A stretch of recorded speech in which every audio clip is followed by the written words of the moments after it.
સ્વામિનારાયણ હરે. તારીખ આજે 23 ઓગસ્ટ 2024 બરાબર. આપણે આ ગધડા મધ્યનું 35મું વચનામૃત જોઈ રહ્યા છે. અને ગઈકાલે આપણે જોયું કે જે કોઈ ભગવાનના ભક્તે પોતાનું શ્રેય કરવું હોય એને ચાર વાના જે છે તે સિદ્ધ કરવાના છે. એક તો ભગવાનની મૂર્તિની ઉપાસના કરવાની છે, ભગવાનના ચરિત્ર અને ભગવાનનું નામ સ્મરણ કરવાનું છે, અને પોતપોતાના ધર્મમાં રહેવાનું છે. એ બધાને પ્રત્યક્ષ રીતે એકબીજાની જરૂર છે પાછી. જો કોઈ એમ કહે કે ભગવાનની મૂર્તિની ઉપાસના કરતો હોય, ચરિત્રને ભગવાનનું નામ સ્મરણ કરતો હોય, પણ ધર્મનું પાલન ન કરતો હોય તો એ માથા પર શું છે, પાણો લઈને સમુદ્રને તરવા ઈચ્છે એવો છે. અને કોઈ શું હોય કે ભાઈ ધર્મનું પાલન કરતો હોય પણ પેલું 3 જે છે એનું પાલન ન કરતો હોય તો પછી એ કેવો છે, તુંબડા બાંધીને સમુદ્ર તરવા એના જેવું એના માટે કઠણ કામ છે. એટલે બંનેની જરૂર છે. ચારે ચાર વાના સંપૂર્ણ જોઈએ. ભગવાનની મૂર્તિની ઉપાસના, ભગવાનનું નામ સ્મરણ અને ભગવાનના ચરિત્ર ગાવા, બરાબર. અને આ બધા જોડે પોતપોતાના ધર્મનું પાલન કરવાનું છે.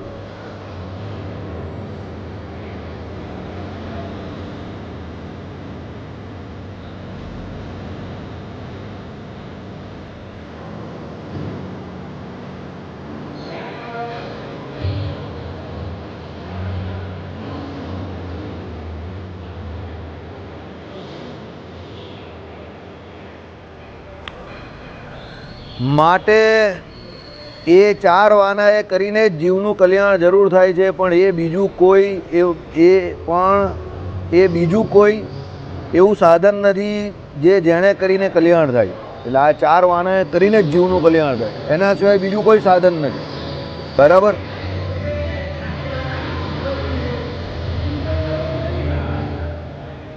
અને મુક્તાનંદ સ્વામી આદિ સાધુના જે કાવ્ય કીર્તન તે ગાવવા અને સાંભળવા, અને ભગવાનના અવતાર ચરિત્રયુક્ત એવા કાવ્ય કીર્તન બીજા કવિના હોય તો તેને પણ ગાવવા અને સાંભળવા. એટલે કોઈ બીજા કવિના હોય, બરાબર, કે બીજા જે કોઈ પણ ભક્તો કે જે કોઈ મુક્તો હોય એના પણ ભગવાનના અવતાર ચરિત્રને લઈને જે કોઈ કીર્તન હોય તે ગાવવાના. તુલસીકૃત રામાયણ એટલે સૌથી વધારે ફેમસ છે કે ફેવરિટ છે કે લોકો એને એટલા માટે સૌથી વધારે ગાય છે. ભારતમાં જો રિજનલ લેંગ્વેજમાં એટલે પ્રાદેશિક ભાષાનો જો કોઈ ગ્રંથ હોય અને એની જો સૌથી વધારે કથા થઈ હોય તો એ રામચરિત માનસ છે, એટલે તુલસીકૃત રામાયણ. એનું કારણ એ છે કે ભાઈ વાલ્મીકી રામાયણ જે છે એ દરેક માટે કેવું છે, સાધ્ય નથી. પણ તુલસીકૃત રામાયણ પ્રાદેશિક ભાષામાં છે એટલે એ બહુ વ્યવસ્થિત ચાલે છે.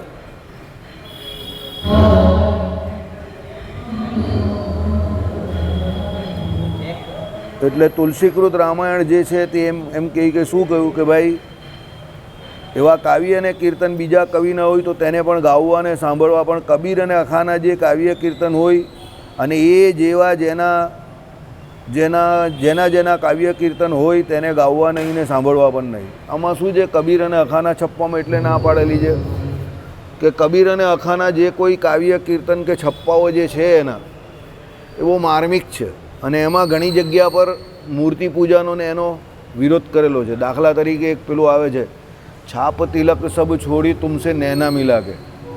હવે છાપ તિલક સબ છોડી તુમસે નૈના મિલા કે એનો અર્થ એવો નહીં થતો કે છાપ લીધેલી હોય તે છોડી દેવાની કે તિલક ચાંદલો ન કરવાનો. એનો અર્થ એવો નથી.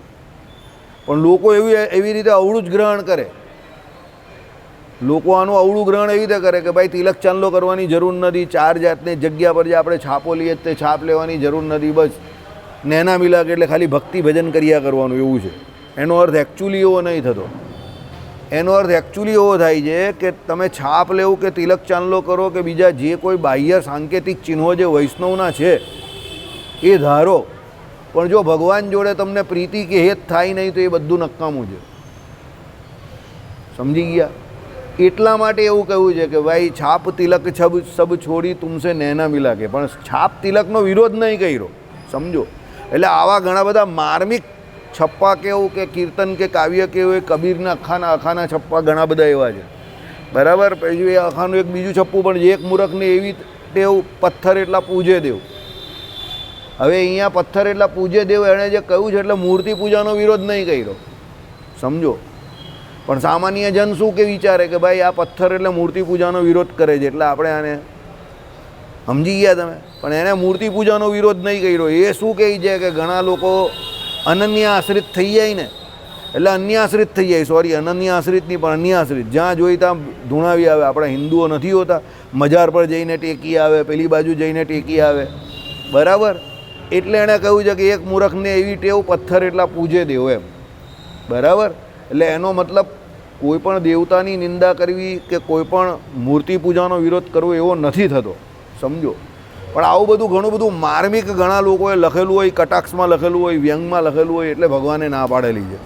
કેશુ સ્વામીને મેં આ પૂછેલું તે કે કવિને અખાના બધા છપ્પા એવા નથી કે ભાઈ બધા એના કાવ્ય કે બધા એના કીર્તન એવા નથી. પણ ભગવાને શું વિચાર્યું કે ભાઈ આપણે ત્યાં જે કંઈ આપણું જે કંઈ શાસ્ત્ર જે છે જેમાં મૂર્તિનું સૌથી વધારે અનુસંધાન છે અને ભગવાને જે અવતાર અહીંયા ધારણ કર્યો એમાં સાકારનું પ્રતિપાદન બહુ સરસ રીતે કરેલું છે.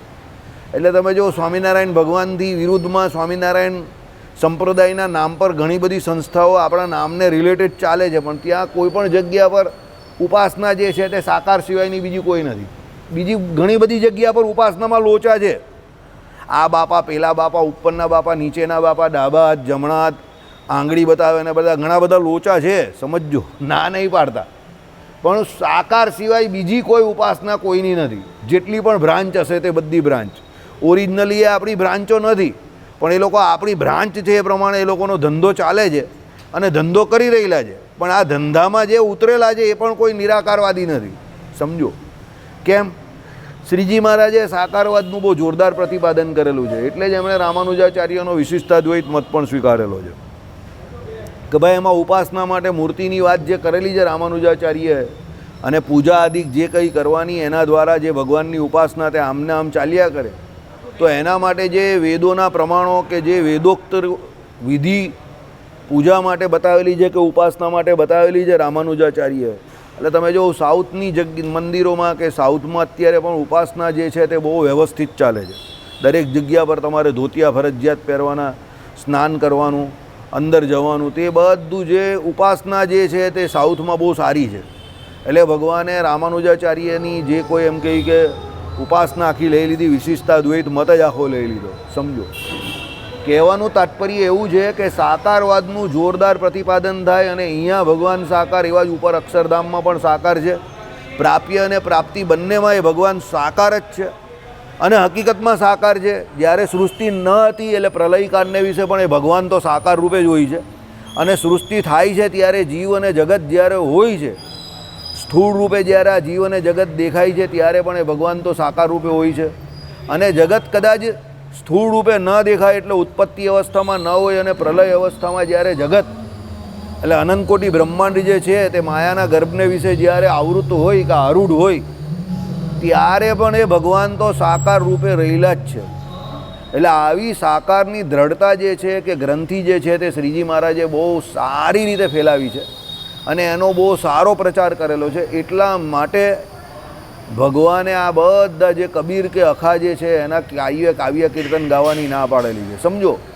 આમ તમે જોવા જાઓ તો આ માર્ગ બહુ સ્થૂળ લાગે કે ભાઈ ભગવાનની મૂર્તિની ઉપાસના કરવી કે ગુણોના કીર્તન કરવું, અવતારના ચરિત્ર ગાવા, નામ સ્મરણ કરવું કે પછી પોતપોતાના ધર્મમાં રહેવું, તો આમ તમને બહુ સ્થૂળ લાગે. કાં તો બધું બહુ સ્થૂળ છે. સ્કૂલમાં ભણતો છોકરો પણ આ બધું કરી શકે છે એવું લાગે તમને, પણ એકચ્યુઅલી એવું છે કે આ સ્થૂળ તમને દેખાય છે, સરળ તમને લાગે છે, પણ એટલું સરળ નથી. આપણે વારંવાર કહીએ છીએ કે નામ સ્મરણ કરતાં આપણે કોણ રોકે છે, એમાં કાં ટેક્સ લાગે છે, પણ આપણાથી આખો દિવસ ભગવાનનું ભજન નહીં થતું. નામ સ્મરણ, અવતાર ચરિત્ર ગાવાના તો આપણે આરામથી તમે યુટ્યુબ પર પણ કોઈને કોઈ ભગવાનની કથા વાર્તા મૂકી શકો છો આરામથી, તમને કોણ રોકે છે? લોકોને ત્યાં અત્યારે નેટ સર્વિસ મફત જ આવતી હોય છે, સમજો. એટલે હૈયલ્લી ભરતા હશે કે આમ તેમ દુરુપયોગ કરતો હશે એના નેટનો, પણ એ કેટલા લોકો સાંભળે છે? ચાલો બોલો. જે ભગવત ભક્ત છે તે હકીકતમાં સાંભળે જ છે. ચાલો ભાઈ, ભગવાનની મૂર્તિની ઉપાસના કરવાની તો સવારે 6 વાગ્યાથી મંદિર ખુલી જાય છે, રાતે 9 વાગ્યા સુધી મંદિર ખુલ્લું હોય છે. કેટલા લોકો આવીને મૂર્તિની સામે ઊભા ઊભા 1 કલાક કે 2 કલાક માળા ફેરવે છે કે ભજન કરે છે? 10% લોકો હશે. બાકીના તો બધા આવે, જય જય વિઠ્ઠલ કરીને જય સ્વામિનારાયણ કરે, આ બાજુથી આરતી કરે, પેલી બાજુથી બહાર ઘરે જાય અને પછી કામ ધંધે લાગી જાય. ચાલો ભગવાને કહ્યું પોતપોતાના ધર્મને વિશે વર્તવું. શિક્ષાપત્રી હમણાં આપણે ખોલીએ અને તમને હું પૂછું કે ભાઈ તમારી અહીંયા કઈ આજ્ઞા તમને લાગે છે, પહેલાં તો મને એટલું જણાવો કે તમે કઈ આજ્ઞાઓમાં આવો. તો એ તમને પહેલાં તો તકલીફ એ પડે કે તમારા ધર્મો કયા છે એ તમને ઓળખવામાં જ તકલીફ પડે. બરાબર. બીજું, તમે કેટલી આજ્ઞા પાળો છો હું તમને શાંતિથી કહું તો ઘરે જઈને તમે બધા શિક્ષાપત્રી વાંચજો 212 શ્લોક, અને કાલે બધા આવીને ટીક કરીને આવજો કે ભાઈ 212માં મને આટલા શ્લોક લાગે છે ને એમાંથી હું આટલાનું પાલન કરું છું. આમ તમને બધું બહુ સ્થૂળ લાગે છે, પણ તમે એકચ્યુઅલી વિચાર કરો એ બાબતમાં તો આપણે લાગે કે ભાઈ વી આર નો વેર. આપણે કોઈ જગ્યા પર સ્ટેન્ડિંગ પોઝિશનમાં ઊભા નહીં રહ્યા કે જ્યાં ભગવાને જે પ્રમાણે કહ્યું એ પ્રમાણે આપણે કરતા હોઈએ. એમ જો મનમુખી તો ઘણું બધું કરતા હશું. સમજો, ભગવાને શિક્ષાપત્રીમાં શું કહ્યું? સ્વધર્મનું આચરણ કરવાનું કહ્યું. તો તમારા સ્વધર્મ પ્રમાણે તમારે કેટલી આજ્ઞા શિક્ષાપત્રીમાં પાડવાની છે વિધિને નિષેધરૂપ, એમાં તમે કેટલી પાળો છો એ મને જોઈને કહો. બાકી કલ્પિત ધર્મનું આચરણ તમે તમારા મન પ્રમાણે ઘણું બધું કરતા હશો. પાખંડ ધર્મનું આચરણ પણ ઘણા લોકો કરતા હશે, સમજો, પણ સ્વધર્મનું આચરણ ન કરતા હશો. અને એ સ્વધર્મવાળો શ્લોક જે છે તે એકચ્યુઅલી ગીતાજીનો છે કે ભાઈ એ અર્જુન, જે કોઈ જીવ જે છે એ પોતે પોતાના સ્વધર્મને વિશે વર્તે તો એના મોક્ષના માર્ગ તરફ આગળ વધેલો જ છે. અને સ્વધર્મ તને તારો ગમે એટલો કઠણ લાગે કે અઘરો લાગે, પણ તારું જે કલ્યાણ જે છે તે તારા પાળેલા સ્વધર્મ દ્વારા જ છે. પરધર્મ ભલે તને સરળ લાગે કે તને બહુ પ્રિય લાગે, પણ તું એનું પાલન કરવાથી કોઈ દિવસ તારી ડેસ્ટિનેશન પર, મંજિલ પર કે તારા મોક્ષ સુધી પહોંચી શકશે નહીં.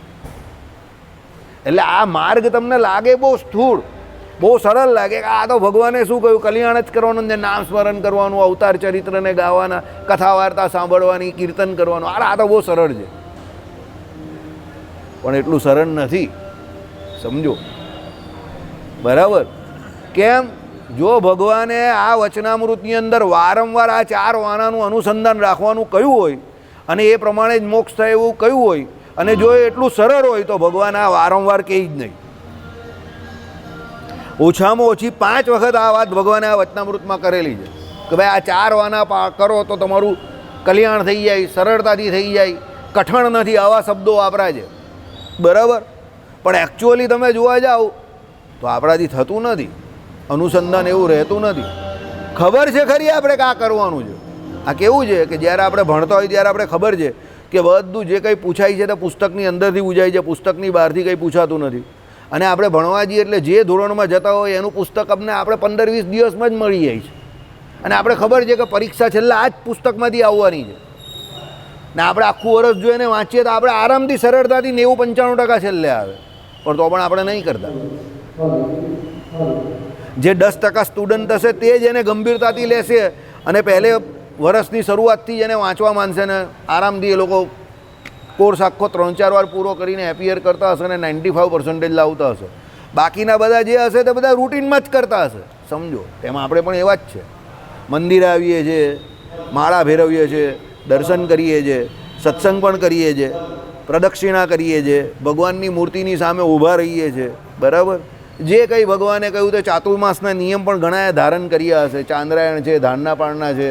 બરાબર? ભગવાને જે કંઈ સ્તોત્ર મંત્રનો જપ કરવાનો કહ્યો, કોઈ શાસ્ત્ર અધ્યયન કરવાનું કહ્યું, ઘણું બધું કરતા હશે. હું ના નહીં પાડતો, કરતા જ હશે. પણ જે પ્રમાણે શ્રીજી મહારાજે ભગવાનને વિશે આપણું અનુસંધાન રહે અને એ જે પ્રમાણે આપણે વર્તવાનું છે એમાં જેટલું આપણે વર્તવું જોઈએ એ પ્રમાણે આપણે નહીં વર્તતા, એટલે જ આપણે અહીંયા છે. અને માયામાં જે પ્રમાણે આપણે રહેવું જોઈએ, સમજો, એ પ્રમાણે આપણે માયામાં નહીં રહેતા. કારણ કે આપણે માયાને અતિશય ગંભીરતાથી લઈએ છીએ, મુખ્યપણે લઈએ છીએ. આના પછી આપણે બીજું વચનામૃત ચલાવવાના છે. બહુ સરસ વચનામૃત છે, એ પણ તમને બહુ સરળ લાગે એવું છે, પણ આપણે એકચ્યુઅલી એનાથી બધું ઊંધું જ કરી રહેલા છે. સમજો, બરાબર? એટલે કહેવાનું તાત્પર્ય શું છે? ઘણા લોકો કહે વચનામૃત તો રેટીઓ કાઢતી એમ કહે કે બાઈ હોય એ બાને પણ સમજ પડી જાય એવું છે. અરે ભાઈ, સમજ પડે એટલે તો ભગવાને એટલું સરળ ભાષામાં કહ્યું છે. સમજો, સમજ તો પડે જ છે, એમાં કાં ના છે. બરાબર? પણ સમજીને એનું આચરણ કરવાનું છે ને એ અઘરું છે. જો આચરણ કર્યું હોય તો આપણે અહીંયા ભેગા જ નહીં થયા હોય, બધા ભગવાન જોડે અક્ષરધામમાં હોઈએ. આપણે પહેલાં એ આચરણ નહીં કર્યું એટલે આપણે બધા અહીંયા છે. અને જે દિવસે એ પ્રમાણે આચરણ કરશું ત્યારે ભગવાન પાસે જઈશું. પ્રથમના 18માં મહારાજે કહી દીધું કે આ પ્રમાણે વર્તશો તો તમને ને અમને અક્ષરધામમાં મેળાપ થશે, નહીં તો તમને ને અમને ઘણું છેટું છે. ભગવાને કહી દીધું એવું. હવે એવું કેમ કહ્યું ભગવાને? કારણ કે ભગવાન તો સર્વજ્ઞ છે. યહ સર્વજ્ઞ સર્વવિત, યહ સર્વજ્ઞ બ્રહ્મ, એ બધું જ જાણે છે. તન કી જાને મન કી જાને, જાને ચિત્ત કી ચોરી, એવું છે. ઉસકે આગે છે ક્યાં છુપાના, જિસકે હાથ મેં બૂટ કી દોરી, એટલે જીવન દોરી. બરાબર, સમજો. તો ભગવાન જાણે જ છે કે આ લોકો નથી વર્તવાના. આ બધા સાપોડિયાની જેમ જ ચાલશે, આડા આમ આમ કરતા, સીધા નહીં ચાલે. બરાબર, એટલે ભગવાને વચનામૃત પણ 262 કહી દીધા. બાકી ભગવાન એક જ વચનામૃતમાં બધું ના કહી દે બેઠા બેઠા કે ચોલ ભાઈ આટલું કરવાનું છે તમારે. વચનામૃત પૂરા થઈ ગયા, એક વચનામૃત કહી દીધું, માની જાઓ ને ઘરે જાઓ બધા. બરાબર, પણ આપણે લોકો કોઈ સીધી રીતે માનીએ એવા થોડા છે. એટલે ભગવાને વચનામૃત તો ઘણા બધા કયા, પણ નંદ સંતોને એવું લાગ્યું કે આ 262થી આ લોકોના કલ્યાણના માર્ગમાં કંઈ વિઘ્ન રહે એવું નથી. ચાલ ભાઈ 262 ઇઝ ઓકે. બરાબર, ચાલો.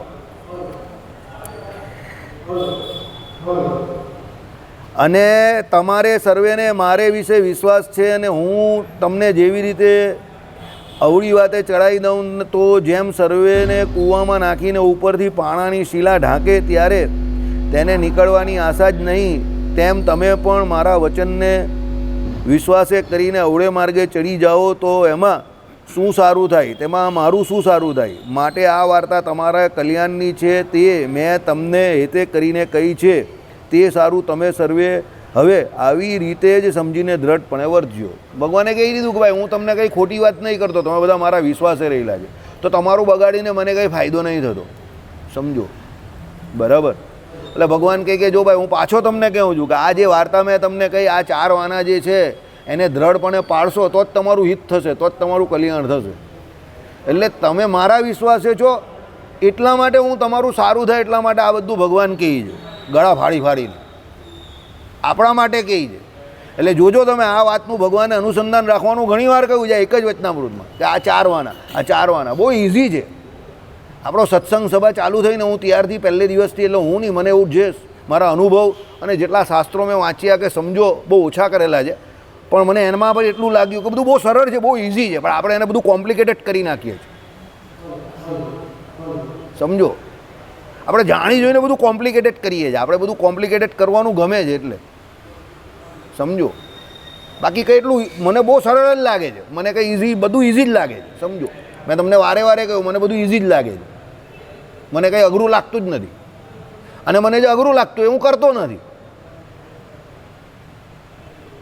આ ભગતને મેં કહેલું, ગયા વખતે એમણે 5 મહિના, ગયા વખતે અધિક હતો ને તો 5 મહિના એક ટાઈમ જમેલા. મેં કહું ઓકે. હવે આ વખતે ચાંદ્રાયન કરવા ગયા. મેં કહું જરા અઘરું કામ છે, કારણ કે એ ભગતની તાસીરને મારી તાસીર હું ઓળખું. તો 11 દિવસમાં ભાઈને તકલીફ પડી. જો બાકી એક ટાઈમ કરતે તો આ વખતે પણ થઈ જતી, એમણે જ કહ્યું. સમજો, હવે પેલા ભગત કરે છે તો એ કરી શકે છે તો બરાબર છે એમના માટે. આઈડિયા આવ્યો તમને? એટલે આપણે આપણી તાસીર, આપણા અંગને ઓળખવાની જરૂર છે, કોઈ બીજાનું જોઈને નહીં કરવાનું. 2020માં મેં તમને ન કહ્યું કે જીગરની ફિટનેસ કેવી હતી, દિવાલ પર મારે તો કાણું પાડી દે. સમજો, જીગર ચાલતો આવે તો આપણે બીક લાગે કે આ ધરતી જે છે તેનું વજન ઉચકી શકશે કે નહીં. બરાબર, જે જગ્યા પર સુરતમાં ખાડા તીકડાવાળી જગ્યા હતી એ બધી જગ્યા પર મ્યુનિસિપાલિટી જીગરનો ઓર્ડર આપતી હતી કે ભાઈ અહીંયાથી તમે 4-5 વાર ચાલો નહીં એટલે રસ્તો સમતલ થઈ જાય. એવી એની ફિટનેસ હતી એમ. અત્યારે એવી નથી. સમજો, આ બીજી વખત મારે 2 દિવસમાં કહેવું પડ્યું. હું કેમ કહું છું કે ભાઈ આપણું જીવન જે છે, આપણી શરીરની પ્રકૃતિ જે છે, શરીર જે છે તે કાયમ માટે એક સરખું રહેતું નથી. અહીંયા જીગરને પિનપોઈન્ટ નહીં કરતો. બધા કહે કે જીગરને ખેંચું છું, ના એવું નથી. કે આ ભાઈને પણ કંઈ ટાર્ગેટ નહીં કરતો કે પેલા ભાઈના વખાણ કરવા કે એમને સારું લગાવવા નહીં કહેતો. મને એમનું નામ પણ નહીં ખબર, એમને હું કદાચ ઓળખતો પણ નથી, ફર્સ્ટ ટાઈમ મળ્યા. ભગવાને આપણા શરીર, આપણે જે પ્રમાણે કર્મો કરેલા હોય એ પ્રમાણે આ ચાલતું હોય. જે સમય પર જે થાય તે કરી લેવું. પયોવ્રત કર્યું અમે લોકોએ, પહેલાં બધું ઘણું બધું કર્યું. એકાદશી વ્યવસ્થિત એકદમ થતી હતી, કરતા હતા. હવે અત્યારે આંટા આવી જાય છે. ઉપવાસ કરવાના ભગવાને કહ્યું પ્રમાણે, બરાબર કરવાનું, એમાં વાંધો નહીં. પણ પછી એવું નહીં કે મંદિરે જ ન અવાય, હોસ્પિટલ જવાય એવું નહીં. સમજી ગયા? કરવાનું બધું બરાબર કરવાનું, ના નહીં પાડવાની.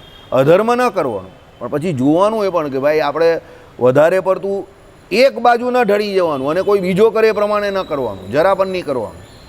આ ભાઈ જે પ્રમાણે વર્તે એ પ્રમાણે તારે વર્તવું જરૂરી નથી. સમજો, મેં તમને એક ઉદાહરણ, બેસ્ટ ઉદાહરણ હરજીવનદાસ શાસ્ત્રીનું જ આપેલું છે કે ભાઈ તમે હરજીવનદાસ શાસ્ત્રીને માની શકો બધો, પણ એને કોપી નહીં કરો, કારણ કે એ પણ છેલ્લે એક વ્યક્તિ જ છે. આપણે એમ કહીએ લોકોને વ્યક્તિમુખી ન થાવ, વ્યક્તિમુખી ન થાવ, તો પછી ઇનડાયરેક્ટલી આપણે પણ વ્યક્તિમુખી થઈ રહેલા છે કે તમે ડાયરેક્ટ હરજીવનદાસ શાસ્ત્રીને જ કોપી કરો છો. કોપી ન કરો. કોપી કરાય, ભગવાનને કોપી નહીં થતું તો ભગવાને જે કહેવું છે એ કરવાનું છે, કરેલું નહીં કરવાનું. મહારાજે શું કહ્યું? અમે જે કહીએ જે પ્રમાણે કરજો.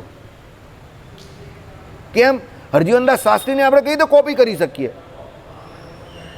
એ માણસનું સ્ટેટસ જે હતું એમનું, કે એ જે કેલિબનના વ્યક્તિ હતા, એમનામાં જે સાધુતા હતી, લાઇટ પંખા કંઈ મળે નહીં એ સમય, એટલી કોઈ વિકાસ હતો જ નહીં, અને એ સમય પર એમણે આટલા બધા પુસ્તકો છપાવ્યા.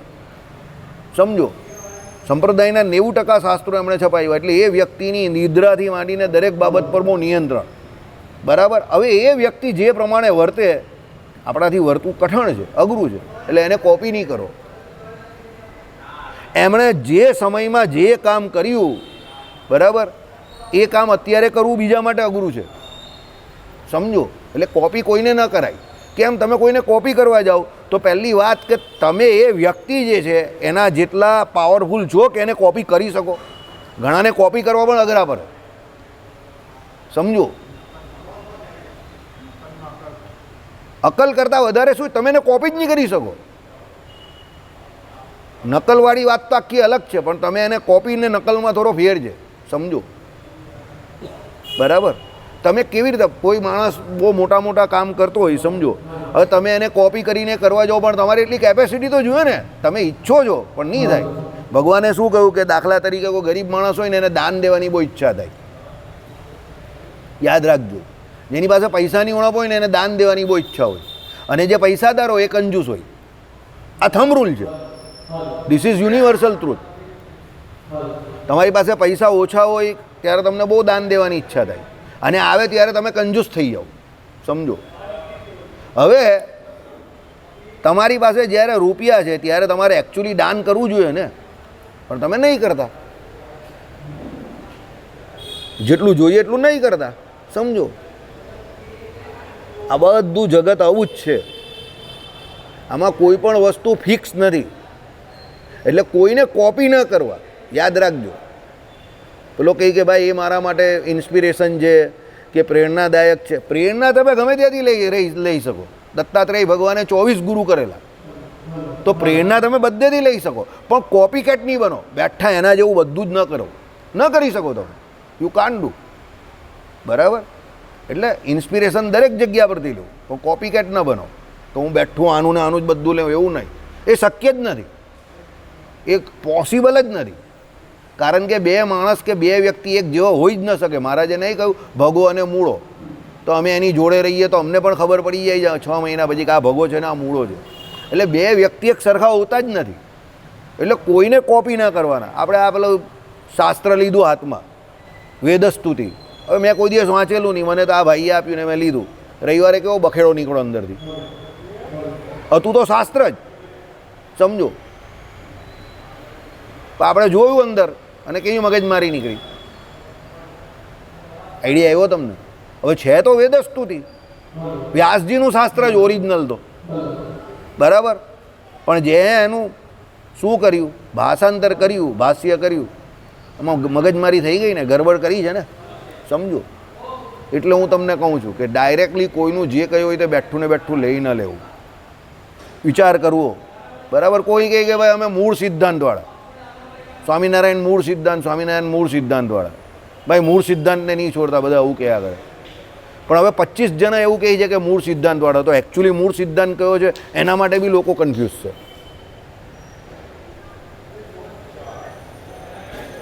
આ ભાઈ કહે કે હું મૂળ સિદ્ધાંતની વાત કરું, પેલા ભાઈ કે હું મૂળ સિદ્ધાંતની વાત કરું છું, આ ભાઈ કે હું મૂળ સિદ્ધાંતની વાત કરું છું, આ ભાઈ કે હું મૂળ સિદ્ધાંતની વાત કરું છું.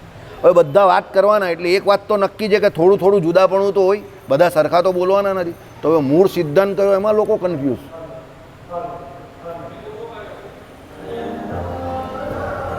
આઈડિયા આવ્યો તમને? એટલે આનો મતલબ શું થયો સમજા? ભગવાનના શબ્દો બેઠા ભગવાનના શબ્દો તરીકે રજૂ કરો. તમે પોતાનો કોઈ પણ દાવો ન મૂકો વચ્ચે, ના આમ જ છે કે હું આમ કહેવાય છે. તમે ભગવાનના શબ્દો સમજો છો અને બોલો છો, પણ તમે એને કેટલું સમજ્યા, કે કયા સંદર્ભમાં સમજ્યા, કે કેવી રીતે સમજ્યા, એ ખાલી ભગવાન જાણે છે, તમે પણ નહીં જાણતા. એટલે મોટા મોટા વક્તાઓ શું કહે ખબર? શાસ્ત્રોમાં જે લખેલું છે તે વાંચો, પોતે પોતાને રીતે એનું પછી અનુસંધાન કે પછી એનો અર્થઘટન કરીને એને બીજાને સમજાવવાની કોશિશ ન કરો, કારણ કે એમાં ઘણી વખત બહુ મોટી ગરબડ થઈ જાય. બરાબર? કાલે આપણે વાત કરીએ એ પ્રમાણે અવધેશાનંદજી વ્યાકરણ આચાર્ય છે, સમજો. હવે એમનું જે લેવલ હોય વ્યાકરણ સમજવાનું, એ આપણું તો હોય જ નહીં. બરાબર? પેલું મને મળી ગયું આજે જ કે ભાઈ બૃહસ્પતિ જેવો ભણવાવાળો હોય ને ઇન્દ્ર જેવો ભણવાવાળો હોય તો દેવતાના 1000 વર્ષ સુધી પણ વ્યાકરણ ભણે તો વ્યાકરણ કમ્પ્લીટ થાય એવું નથી. દેવતાના કેટલા વર્ષ સુધી? 1000 વર્ષ. દેવતાના, આપણા નહીં. સ્ટુડન્ટ કોના જેવા? દેવરાજ ઇન્દ્ર જેવા, શાર્પ માઇન્ડ, એકદમ હોશિયાર. અને ભણાવવાળા કોણ? બૃહસ્પતિ, દેવતાઓના ગુરુ જેવા. તો 1000 વર્ષ સુધી વૈયાકરણ, જેને વૈયાકરણ કહીને વ્યાકરણ, આ પૂરું થાય એવું નથી. હવે કોણ એવું કહી શકે આપણે ત્યાં ભારત વર્ષને વિશે કે મને ગ્રામર કે મને વ્યાકરણ કે મને શાસ્ત્રોના બધા જેવા છે તેવા બધા જ ખબર પડે છે? કોણ એવું છાતી ઠોકીને કહી શકે? ચાલો બોલો. જ્યાં દેવરાજ ઇન્દ્રની કેપેસિટી નથી તો બીજું કોણ એવું કહી શકે? એટલે આવા બધા જે કોઈ દાવા આપણે કરીએ, સમજો આમાં શું છે? સમજો, જ્યારે તમને કોઈ પણ બાબતનું આછું કે ઓછું નોલેજ હોય ને ત્યારે તમારી દાદાગીરી બહુ ફૂલ થઈ જાય. આપણે નાના હતા ત્યારે કહું ચાલની બોલની તો આવી જાય. આપણે જેમ મોટા થઈએ ને સમજના થઈએ તો આપણે એમ થાય કે ના એ કામ ખોટું છે, રિસ્કી કામ છે, એવું ન થાય. એટલે આપણે ત્યારે સાચા હતા કે અત્યારે સાચા છે? અત્યારે સાચા છે, કારણ કે આપણે સમજણા થયા. એટલે જ્યારે આપણે ઓછું નોલેજ હોય, પાણી જ્યારે આપણું પેલો ઘડો હોય ને એની અંદર અવાજ કેમ વધારે આવે? કે પાણી હજુ અધૂરો ઘડો છે, ફૂલ ભરાઈ જાય પછી અવાજ આવતો બંધ થઈ જાય. એટલે આપણે જ્યારે પણ એવી દાદાગીરી કરતા હોઈએ ને કે આમ જ છે, આ આવું જ છે, આ મને જ સમજ પડી જાય, બીજા કોઈને નહીં. અરે ભાઈ, કોઈ મોટામાં મોટો પૂર્વ મીમાંસક હોય કે કોઈ બહુ મોટામાં મોટો ઉત્તર મીમાંસક હોય કે કોઈ બહુ મોટામાં મોટો સાંખ્યશાસ્ત્રનો નિષ્ણાત હોય કે બહુ મોટામાં મોટો કોઈ યોગશાસ્ત્રનો નિષ્ણાત હોય, સમજો કે કોઈ બહુ મોટો વૈશેષિક અને નૈયાયિક બનેલો હોય, ન્યાયનો બહુ મોટો આચાર્ય હોય, નવ્ય ન્યાય ભણેલો હોય, અને પછી એમ કહે કે ભાઈ હું એકલો જ ખતરનાક, તો એને પણ એના માથાનો કોઈ બીજો મળી જ જાય છે. સમજો. એટલે કોઈ દિવસ જિંદગીમાં એવો દાવો કરતા નહીં કે હું જેટલું જાણું એ જ પરફેક્ટ છે અને મને જેટલી ખબર છે એ જ સાચી સમજણ છે અને સ્વામિનારાયણના ઓરિજિનલ સિદ્ધાંતને કે મૂળ સિદ્ધાંતને હું જ જાણું છું. રજૂઆત કેવી રીતે હોવી જોઈએ ખબર તમારી? એકદમ નરમાશથી, ભાઈ મને જેટલી સમજ પડે છે, ભગવાને મને જેટલું સમજાવ્યું એ પ્રમાણે હું ડિલિવર કરું છું, હું કહેવાવાળો છું. બાકી હું જ બધું જાણું છું તો જય સ્વામિનારાયણ એને કરી દેવાના અને એને આગળ જવા દેવાનું. બરાબર? કારણ કે પરમાત્મા તત્વને કોણ પૂરેપૂરા જાણવાનું? એ શક્ય જ નથી કોઈ જાણે. તો પછી કોઈ એવું કહેતો હોય કે હું જ બધું જાણું તો એ ખોટો માણસ છે, આવું ખોટો છે, એને જવા દેવાનો, વ્હાઇટ બોલ છે. બરાબર? ચાલો. એટલે આમાં શું કહ્યું કે ભાઈ આ કલ્યાણની વાત મેં તમને હેતે કરીને કહી છે, એટલે ભગવાને આ હેતે કરીને કહ્યું છે તે સારું તમો આવી જ રીતે સમજીને દ્રઢપણે વર્તજો એમ કહીને શ્રીજી મહારાજ બોલ્યા જે જો તમે સર્વે આ અમે વાર્તા કરી એવી રીતે વર્તવાનો નિશ્ચય કર્યો હોય તો એક એક આવીને મારે પગે અડીને સમ ખાવો ને એવી પ્રતિજ્ઞા કરો જે અમારે દ્રઢપણે એમ જ વર્તવું છે. પછી સર્વે પરમહંસ તથા સત્સંગી રાજી થકા ઉઠીને શ્રીજી મહારાજના ચરણ કમળનો સ્પર્શ કરીને નમસ્કાર કરીને પાછા બેઠા. પછી સર્વે બાઈઓને પણ એવી રીતે કહ્યું ત્યારે બાઈઓ પણ છેટે ઊભી રહીને એમ વર્તવાનો નિશ્ચય કરીને સમ ખાધા. પછી શ્રીજી મહારાજ પ્રસન્ન થકા પોતાને ઉતારે પધાર્યા. ઇતિ શ્રી ગધડા મધ્યનું 35મું વચનામૃત જે તે થયું.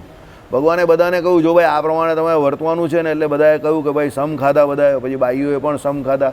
બાઈઓએ છેટા રહ્યા કારણ કે ઉપર લખ્યું જ છે પોતપોતાના ધર્મને વિશે વર્તવું. બરાબર? તો પછી પેલા અમારા સુરતીની એમ બે ગાળ તો બોલવાની જ નહીં, માં ગાળ તો બોલવાની જ નહીં, એમ કરીને પેલો બે ગાળ વધારે બોલે. બરાબર? એટલે એવું ન કરવાનું. ભગવાને કહ્યું હોય કે ભાઈ ધર્મને વિશે વર્તવું તો ધર્મને વિશે હકીકતમાં વર્તવું જ જોઈએ, તો જ તમારું ને મારું બંનેનું કામ થશે. બાકી ધર્મને વિશે ન વર્તે તો કામ થવાનું નથી.